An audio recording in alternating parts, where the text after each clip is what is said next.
Меѓутоа, навистина, јас во тој систем на владење, едно партискиот систем на комунизамот, што го викаме на Енвер Хоџа, навистина, јас бев во најубавите години, во тие млади години.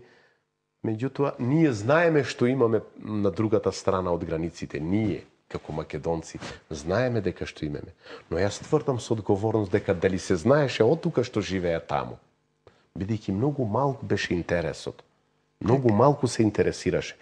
Јас се сеќавам на една прва посета на 1 ноември 1981 година на покојниот Благоја Попов, тогашен премиер и не знам на која функција беше, посета на дело на македонците во Албанија. Тоа беше единствена во тој систем, затворен систем. Тогаш не посети нас премиер или председател на извршна власт, така се викаше некако. На извршен совет. На извршен совет на Република Македонија во склоп на Федерација на Југославија. Инаку, ние, пак сакам да повторам дека ние знаеме дека тука живеат македонци, меѓутоа, од другата страна беше многу мал интересо. Ние само толку благодарение на тој систем, дека нас тој систем ни дозволи како православни во рамките на тоа православие, во рамките на тоа дека овие македонци да продолжат да го учат македонскиот јазик и ние го учиме македонскиот јазик.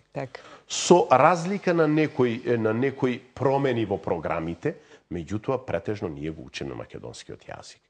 Јас можам да потсетам на една средба Енвер Хоџа со една наша македонка, тогашна директорка во едно албанско училиште во едно село блиску до Корча.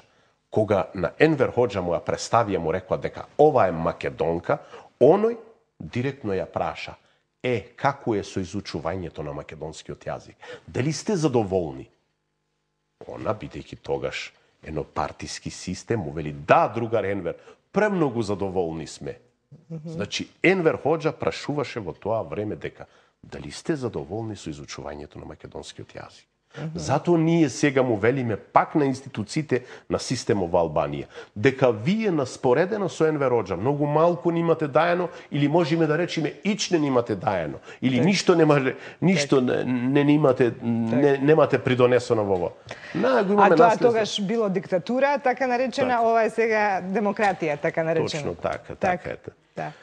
Добро, господин Ефто, повторно ми даваат знак, никако муабитиве многу брзо ни одат изгледа вечерва, ама сепак е време за последниот блок на реклами, кој е вообичаено и најдолг, зашто тука ги имаме и Бовин. Еве, одамна не сме ги поздравиле да ги поздравиме вечерва, пиеме Бовин, виното што го достигнало своето совршенство, како што сакаме да кажеме.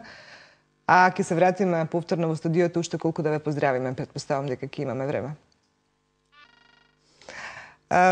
Повторно сме овде, ама имаме уште толку малку време колку да се поздравиме, да му се заблагодариме на гостинот за напорот што дојде денеска од Албанија специјално за Македонија, а би било згодно него да го оставиме за крај да ве поздрави со нешто што тој мисли дека треба да ви го каже, како за крај. Навистина, прво да ви се заблагодара вас на ова куќа кој што не покани, изрази желба да бидам гостин во вашата куќа. Како второ, посакувам дека да поздравам владата на Република Македонија, што поскоро да се формира. Посакувам све најдобро, оно што го очекуваа го постигнаа. Од 60 на 64 месечини пратеници.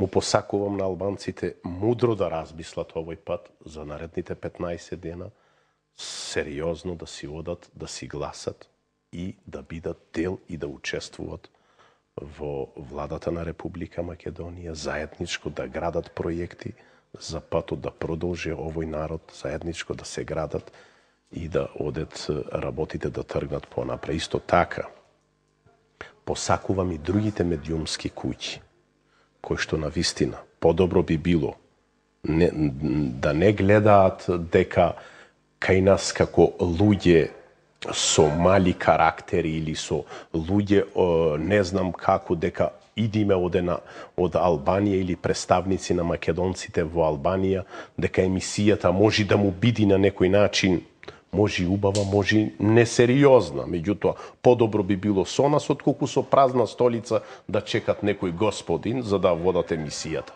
Јас посакувам и најпотребно е дека македонската телевизија да стани посериозен сервис на граѓаните, на вистина да бидиме и ние да бидиме присутни и таа да ни застапува на некој начин интересите, онака како што прават и другите држави, соседни држави, за своите малцинства. Ушенош ви благодарам и ви посакувам на вистина да имате успех и во Република Македонија да тргнат работите што поскоро на подобар пат. Благодарам. Јас нема да речам да ве поздравувам. Вчера имав една интересна средба синоќа со еден круг на многу интересни луѓе. Меѓу другото, на масата се искаже еден збор многу убав, а заборавен за македонците. Ме подсетија дека е тоа всушност се уште вообичаен поздрав кај македонците во Албанија. Да. И ми велат во иднина не велите поздравувам, туку речи сполајти. Сполајти. Така на вистина тој ден денес кај нас е присутен, кај нас македонците во Албанија. Ние секогаш и во сите велиме дека сполајти за ово што ми го направи или сполајти за ово што не поканивте да бидиме и да бидам гостин. И па јас сакам да кажам сполајти, господине Ивто, за вечерашниот Македониум. А сполајви и на вас, почитувани наши, од Македониум за вечерва толку.